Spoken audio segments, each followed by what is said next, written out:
Christian ന്യൂനപക്ഷങ്ങളുടെ പ്രശ്നങ്ങൾ പഠിക്കാൻ നിയോഗിച്ച ജെബി കോശി കമ്മീഷൻ റിപ്പോർട്ട് സംസ്ഥാന സർക്കാർ പുറത്തുവിടണമെന്ന് ഓർത്തഡോക്സ് സഭ. റിപ്പോർട്ട് നടപ്പാക്കിയോ ഇല്ലയോ എന്ന് സർക്കാരിനെ അറിയൂ.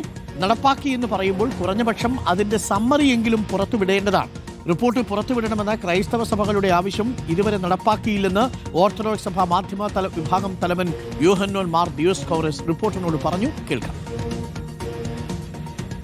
സർക്കാർ നടപ്പിലാക്കിയോ ഇല്ലയോ എന്നുള്ളത് സർക്കാരിനെ അറിയുള്ളൂ. Justice J B commission report സത്യത്തിൽ അത് ആ റിപ്പോർട്ട് തന്നെ ഒന്ന് പുറത്തു വിട്ട് കണ്ടാൽ നല്ലതായിരുന്നു. അതിനകത്ത് നിർദ്ദേശം നടപ്പിലാക്കിയെന്ന് പറയുമ്പോൾ കുറഞ്ഞ പക്ഷം ഒരു ഒരു ഒരു ഒരു ചെറിയ ലിസ്റ്റെങ്കിലും ഒന്ന് കാണിച്ചാൽ നല്ലതാണ്.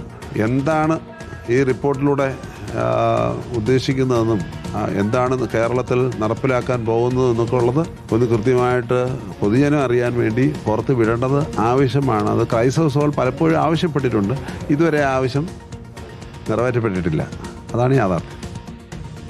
അഖിലുണ്ട് കൂടുതൽ വിവരങ്ങളുമായി. അഖിൽ, ഭിന്നശേഷി അധ്യാപക നിയമനം, ജെ ബി കോശി റിപ്പോർട്ട്, ഈ രണ്ട് വിഷയങ്ങളിലാണ് ക്രൈസ്തവ സഭകൾ സർക്കാരുമായിട്ട് ഇടഞ്ഞു നിൽക്കുന്നത്.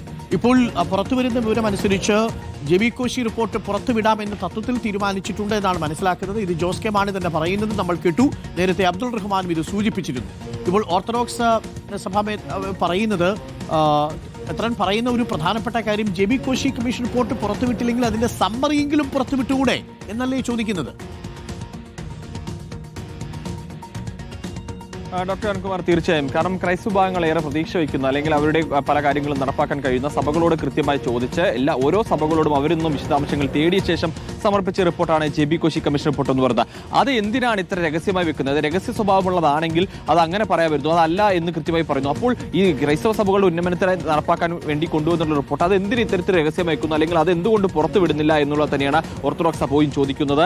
അതിന്റെ അതായത് സർക്കാർ നടപ്പാക്കി എന്ന് പറയുന്നത് നടപ്പാക്കിയില്ലെന്ന് സർക്കാരിനെ അറിയും, അല്ലെങ്കിൽ ഞങ്ങൾക്കത് മനസ്സിലാവണമെങ്കിൽ എന്താണ് നടപ്പാക്കിയെന്ന് അറിയണമെങ്കിൽ അതിന്റെ ഒരു സമ്മറിയെങ്കിലും പുറത്തുവിടാൻ സർക്കാർ തയ്യാറാവണം എന്ന് തന്നെയാണ് അവർ ഉദ്ദേശിക്കുന്നത്. അതിൽ കൃത്യമായ അതൃപ്തി അല്ലെങ്കിൽ അസംതൃപ്തി, ഈ റിപ്പോർട്ടിനെ കുറിച്ച് അത് വിവരങ്ങൾ വരാത്തതിന്റെ അസംതൃപ്തി കൃത്യമായി തന്നെ അവർക്കുണ്ട് എന്നുള്ളതാണ് ഏറ്റവും പ്രധാനപ്പെട്ട കാര്യം. കാരണം മറ്റ് പല കമ്മീഷൻ റിപ്പോർട്ടുകളും പുറത്തുവിടുമ്പോൾ ഈ J B Koshy commission report മാത്രം പുറത്തുവിടാത്തത് ഈ ക്രൈസ്തവ വിഭാഗങ്ങളെയും ക്രൈസ്തവ സഭകൾ വലിയ പ്രതിഷേധങ്ങളിലേക്കോ അല്ലെങ്കിൽ വലിയ പ്രശ്നങ്ങളൊന്നും ഉണ്ടാക്കാൻ വരില്ല എന്ന ഉറപ്പ് സർക്കാരുകൾക്കും മറ്റുള്ളവർക്കും ഉള്ളതുകൊണ്ടാണ് എന്നൊരു വിമർശനം കൂടി അദ്ദേഹം കൃത്യമായി മുന്നോട്ട് വെക്കുന്നുണ്ട് എന്നുള്ള ഏറ്റവും പ്രധാനപ്പെട്ട കാര്യം എന്ന് പറയുന്നത്. എന്തായാലും ഈ വിഷയത്തിൽ അടിയന്തരമായ ഇടപെടൽ വേണം എത്രയും പെട്ടെന്ന്. അതായത് ഈ റിപ്പോർട്ട് പൂർണ്ണമായി വിട്ടില്ലെങ്കിൽ പോലും അതിന്റെ സമ്മറിയെങ്കിലും പുറത്തുവിടാൻ സർക്കാർ തയ്യാറാകണം എന്നുള്ള കാര്യം തന്നെയാണ് മുന്നോട്ട് വെക്കുന്നത്. അതിന്റെ ഒരു കൃത്യമായ ഒരു അതൃപ്തി അസംതൃപ്തി അത് തന്നെയാണ് എന്തായാലും ഇപ്പോൾ യോഹന്നാൻ മാർ ദിയോസ്കോറസ് തിരുമേനി തന്നെ വ്യക്തമാക്കിയിരിക്കുന്നത്. Arunkumar, thank you. അഖിലാണ് വിവരങ്ങൾ നൽകിയത്.